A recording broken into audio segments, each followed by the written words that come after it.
आपका सरकारी syllabus YouTube channel पर। और अभी वैकेंसी आ रखी है, देखो पंजाब पुलिस में कांस्टेबल का पद है, पुलिस कांस्टेबल इन पंजाब पुलिस डिस्ट्रिक्ट में और आर्म कैडर में। देखिए डिस्ट्रिक्ट क्या है कि थानों में आप पोस्टिंग रहोगे, ठीक है।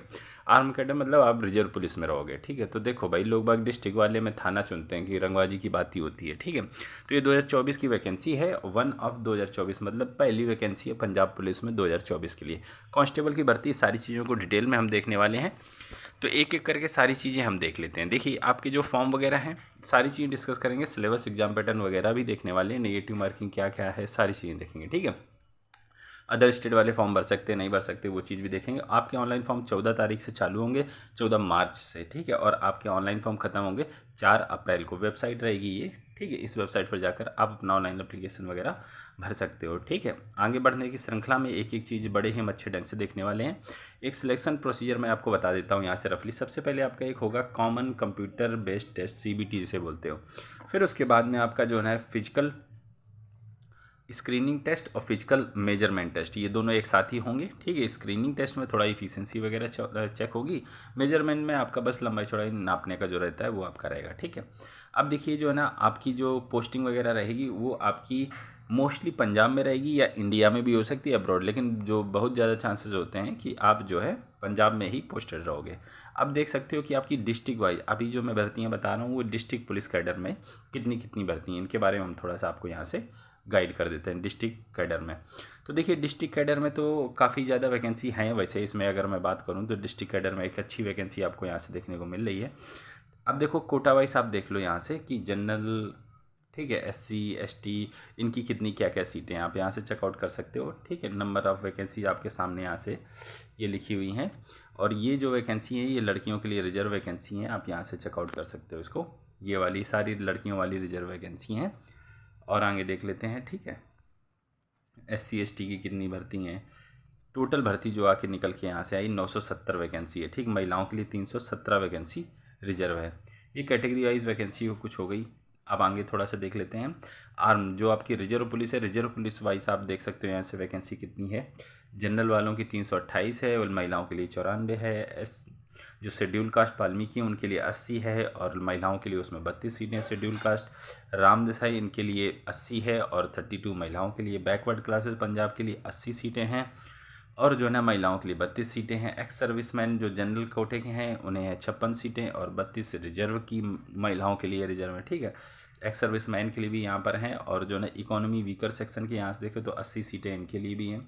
वार्ड ऑफ पुलिस पर्सनल, अगर आपके पिताजी वगैरह पुलिस में रहें तो आपको कोटा मिलता है, ठीक है। फ्रीडम फाइटर वगैरह तो भी उनके लिए सीटें रिजर्व हैं। यहाँ पर थोड़ी कम सीटें हैं, 776 टोटल सीटें हैं, ठीक है। टोटल पंजाब में इतनी सीटें आर्म के लिए हैं। और डिस्ट्रिक्ट जाहिर सी बात ज़्यादा रहती है तो डिस्ट्रिक्ट में थोड़ी सी वैकेंसी ज़्यादा, लेकिन बहुत ज़्यादा दोनों में अंतर नहीं है कि ज़मीन आसमान का अंतर हो, ऐसा इसमें कोई अंतर नहीं दिख रहा है, ठीक है। अब हम थोड़ा सा आगे देख लेते हैं। पे स्केल की अगर हम बात करें तो आपको शुरुआत के 2 साल तक, ठीक है, पर मंथ फॉर 3 ईयर्स, 2 नहीं 3 साल तक आपको इतनी राशि मिलेगी 19,900 रुपये, ठीक है। ये आपको फिक्स रहेगा। 3 साल होने के बाद, ठीक है, आपकी सैलरी हाइक हो जाएगी, करीब 30,000 रुपये प्रति महीने के आसपास से आपको मिलने वाली है। तो शुरुआत में 3 साल तक इतनी ही सैलरी, करीब 20,000 रुपये हुए जाके इतने मिले, क्योंकि आपको अलाउंसेस वगैरह कुछ नहीं मिलेंगे। भारत का कोई भी बच्चा इसमें भाग ले सकता है, लेकिन उसकी कुछ और शर्तें मैं आगे बताऊंगा। उम्र सीमा की अगर बात करें तो 18 से 28 साल तक का कोई भी लड़का या लड़की इसमें भाग ले सकता है, ठीक है। ये बात हो गई। और रिजर्व कैटेगरी को छूट मिलती है, ठीक है। जैसे कि SC ST को 5 साल, OBC को 3 साल, फिजिकली हैंडीकैप्ड तो इसमें फॉर्म भर नहीं पा रहे हैं, एक्स सर्विसमैन को भी छूट इसमें दी गई है। अब देखो आपकी एजुकेशन कितनी होनी चाहिए। एजुकेशन आपको कक्षा 12 पास होना चाहिए, ठीक है। और अगर आप एक्स सर्विसमैन, अगर आप भूतपूर्व फौजी हो तो आप 10 पास हो तो भी आप इसमें फॉर्म भर सकते हो, ठीक है। 12वीं किसी से भी हो कोई फ़र्क नहीं पड़ता। एक इंपॉर्टेंट चीज़ और यहाँ से बता दूँ कि कक्षा 12वीं आपकी जो है ना 1 जनवरी 2024 के पहले की होनी चाहिए, ठीक है। अब इसका मतलब ये है कि जो बच्चे अभी 12th में एग्जाम दे रहे हैं, जिनका मार्च वगैरह में एग्जाम है, तो ऐसे बच्चे इसमें फॉर्म नहीं भर सकते। Appearing student can not apply, ठीक है। आपका जो है ना इसके बिफोर का होना ही होना चाहिए, रिजल्ट आपका आ जाना चाहिए, ठीक है। तो ये मैंडेटरी एजुकेशन क्वालिफिकेशन हो गई। अब एक चीज़ और आपको यहाँ से बता देता हूँ कि आपके जो आपने मैट्रिकुलेशन का एग्ज़ाम दिया 10वीं स्तर पर, मैट्रिकुलेशन एग्ज़ाम में आपको Punjabi as a subject compulsory आपके पास, या इलेक्टिव सब्जेक्ट, एक सब्जेक्ट पंजाबी लैंग्वेज आपके साथ में जो आपका कक्षा 10वीं है उसमें होना चाहिए। ठीक है, अगर आपने मान लीजिए नहीं लिया है, पंजाबी नहीं रहा है, तो आपको दिक्कत रहने वाली है। तो इसलिए मैं आपको बता रहा हूँ कि अगर आपकी कक्षा 10वीं में पंजाबी लैंग्वेज है, एक सब्जेक्ट है, तो आप इसमें फॉर्म भर सकते हो। 12वीं तो होनी ज़रूरी है, लेकिन ये जो क्लॉज लगा दिया, इससे क्या हुआ कि जो बाहर के बच्चे हो गए, यूपी, बिहार, राजस्थान, हरियाणा वाले, अब ये सब यहाँ से बंद हो जाएंगे, क्योंकि लोकल की लैंग्वेज लोकल के स्कूल, जो स्टेट बोर्ड होते हैं, पंजाब बोर्ड के जो स्कूल है, उनमें लेते हैं मोस्टली। ठीक है, तो इसलिए जो है ना, बाहर के बच्चे यहाँ से आउट हो जा रहे हैं। अगर मैं ये कहूँ सीधे सीधे शब्दों में कि अगर आप अदर राज्य के हो, दूसरे स्टेट के हो, तो क्या फॉर्म भर सकते हो? तो आप नहीं भर सकते हो, क्योंकि मोस्टली बच्चों के पास में पंजाबी एज ए लैंग्वेज जो है एक सब्जेक्ट नहीं होगा 10वीं के स्तर पर। ठीक है, तो ये इसका इंपॉर्टेंट क्लॉज है, तो आप इस चीज़ को थोड़ा सा ध्यान रख सकते हैं। ठीक है, अब हम थोड़ा सा और आगे देख लेते हैं कि आपका फिजिकल स्टैंडर्ड वगैरह कितना होना चाहिए। आपकी लंबाई मेल है तो 5 फीट 7 इंच, फीमेल है तो 5 फीट 2 इंच आपकी। ठीक है, और अगर आप ट्रांसजेंडर हैं तो ट्रांसजेंडर को एज ए फीमेल कैंडिडेट की तरह ट्रीट किया जाएगा। सारी लंबाई, चौड़ाई, दौड़ वगैरह सब फीमेल की तरह ही देखी जाएंगे। अगर कोई ट्रांसजेंडर है तो वो भी इसमें फॉर्म भर सकता है। सिलेक्शन प्रोसीजर की बात मैंने आपको बता दी थी। 3 स्टेज में इन्होंने डिवाइड किया। तो जो पहली स्टेज आपका MCQ वाला है, जो CBT वाला है, वो पहला स्टेज है। ठीक है, इसमें 2 पेपर रहेंगे, पेपर 1, पेपर 2। ठीक है, मैं आगे आपको बताऊंगा पेपर 1 और पेपर 2 में क्या क्या रहेगा। जो आपका ये सारा का सारा MCQ टाइप का रहेगा। निगेटिव मार्किंग मैं आपको आगे वो भी बताऊंगा।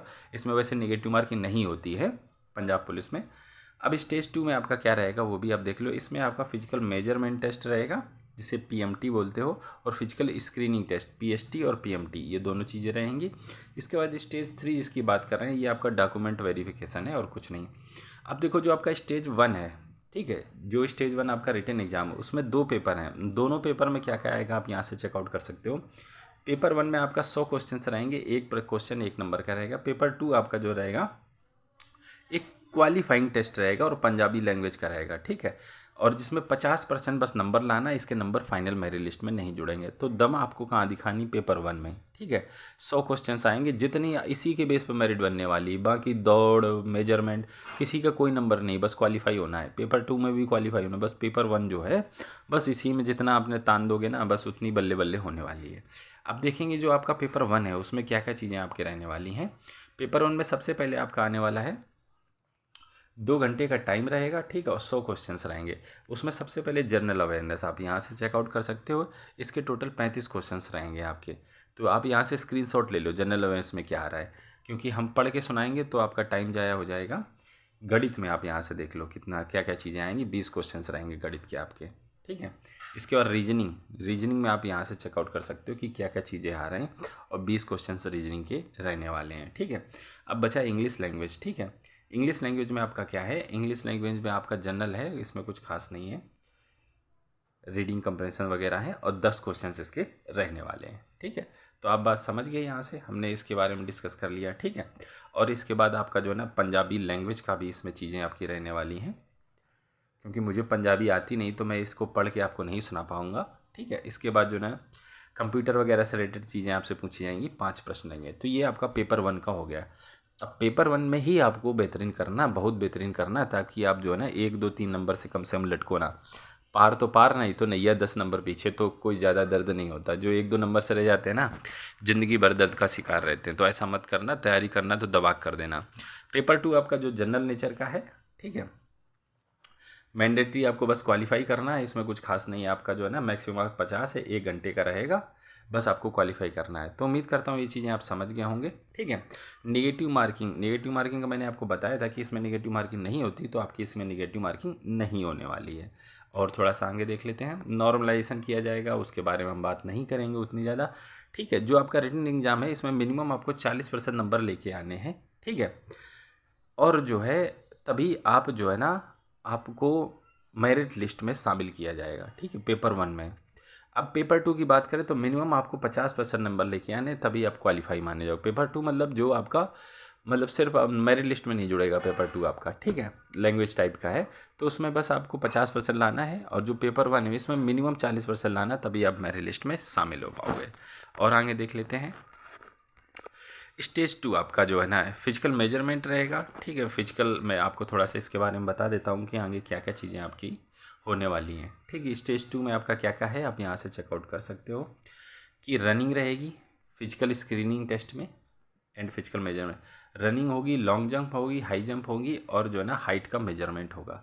अब देख लेते हैं क्या क्या आपके पास में कितना क्या क्या करना है आपको। मेल कैंडिडेट के लिए आप यहाँ से चेकआउट कर लो कि आपकी 1600 मीटर की दौड़ है, ठीक है, 6 मिनट 30 सेकंड में पूरी करनी है। लॉन्ग जंप है आपकी 3.80 मीटर की 3 चांस मिलेंगे। हाई जंप आपकी 1.10 मीटर की 3 चांस मिलेंगे। अब हम यहाँ से फीमेल कैंडिडेट के लिए चेकआउट कर सकते हैं। ये देखो फीमेल कैंडिडेट के लिए 800 मीटर की दौड़ है, ठीक है, 4 मिनट 30 सेकंड में पूरी करनी है। लॉन्ग जंप 3 मीटर की 3 चांस है और हाई जंप 0.95 मीटर की 3 चांस है। ये आपका जो ना फिजिकल का हो गया, ठीक है। और आपकी हाइट चेक मैंने ऊपर आपको बताई कि हाइट कितनी होनी चाहिए, वो आपका हाइट चेक वगैरह होगा, ठीक है। इसके बाद जो बच्चे सेलेक्ट हो जाते हैं उन बच्चों को बस जो है ना जॉब मिल जाएगी, ठीक है। मतलब मोस्टली काम उनका हो गया है क्योंकि फिजिकल आपका हो गया, रिटन आपका हो ही रखा था ऑलरेडी। उसके बाद कुछ ज़्यादा बचता नहीं है, डॉक्यूमेंट वेरिफिकेशन वगैरह होगा। तो आप यहाँ से चेकआउट कर सकते हो। डॉक्यूमेंट वेरिफिकेशन में क्या है कि ये देख लो, मैं आपको एक छोटा सा बता ही देता हूँ। मैट्रिकुलेशन कक्षा 10 का सर्टिफिकेट, कक्षा 12 का सर्टिफिकेट, ठीक है। पंजाबी आपने पढ़ी हो तो कक्षा 10 का जो आपका मार्कशीट है बस वही होगी। डोमिसाइल सर्टिफिकेट आप जो ना रहने वाले वहाँ के हो, ठीक है। Certificate issued by authority for के, अगर रिजर्व कैटेगरी में आ रहे हो तो अगर एनओसी चाहिए, अगर आप कहीं और काम कर रहे हो तो एनओसी चाहिए, ठीक है। अगर आप भूतपूर्व फौजी तो भूतपूर्व फौजी के कागजात चाहिए आपको। बस इतने से कागजात आपको वहाँ पर पेश करने हैं, ठीक है। तो ये बात हो गई, हमने मोस्टली चीज़ें डिस्कस कर ली हैं और वेबसाइट मैंने आपको बता दी, रिजल्ट भी इसी वेबसाइट पर जाहिर होगा, आप यहाँ से चेकआउट कर सकते हैं। मेडिकल एग्ज़ाम आपका होगा जब ये फेस्ट आपका पीएमटी ये सब कुछ हो जाएगा, उसके बाद एक मेडिकल एग्ज़ाम भी होगा, क्योंकि ये एक तरह की जो ना पुलिस की नौकरी है, ये एक तरह की क्या पुलिस की ही नौकरी है। डिफेंस से रिलेटेड जो नौकरियाँ रहती हैं सब में जो आपका मेडिकल होना ही होना है, ठीक है। और आगे बढ़ लेते हैं, आगे बढ़ने की श्रृंखला में फॉर्म और बताते हैं। फॉर्म फीस थोड़ी सी ज़्यादा मुझे लग रही है। जनरल वालों की टोटल देखें तो 1150 है, ठीक है। भूतपूर्व फौजी की अगर देखें तो 500 है। SC ST की देखें तो 650 है। EWS वाली की देखें तो 650 है। तो जनरल वालों की देखो तो 1150, काफ़ी ज़्यादा फॉर्म फीस ली जा रही है यहाँ पर। थोड़ा सा और देख लेते हैं क्या चीज़ें आपकी जो है ना ज़रूरत पड़ सकती हैं। वैसे मोस्ट ऑफ चीज़ें हमने बहुत अच्छे से डिस्कस कर ली। एक चीज़ और ये देख लो, जैसे आप फॉर्म वगैरह भरते हो, आपकी कोई क्वेरी रहती है तो आप इन नंबरों पर बेहिचक संपर्क करो। सरकारी नंबर हैं और सबके पास जियो की सिम है तो कोई पैसा नहीं लगता। फ़ोन करो आराम से, जो है ना इनसे मांगो, अपनी हेल्प मांगो इनसे। ऐसा जो आपको लग रहा है, आप भटकने की ज़रूरत नहीं, डायरेक्ट फ़ोन करो, क्योंकि गवर्नमेंट ने एक आदमी वहाँ सरकारी बिठा के रखा है, वो सिर्फ इसीलिए पेमेंट ले रहा है कि आप फ़ोन करोगे तो उसे पेमेंट, वरना वो बैठा का बैठा रह जाएगा। तो उम्मीद करता हूँ सारी चीज़ें आपको क्लियर हो गई होंगी। अगर कुछ और जानना पूछना चाहते हो तो हमें कमेंट कर सकते हो। फिलहाल इस वीडियो में इतना ही रखना चाहेंगे। हम आपसे मिलते हैं अगले वीडियो में, तब तक के लिए वंदे मातरम।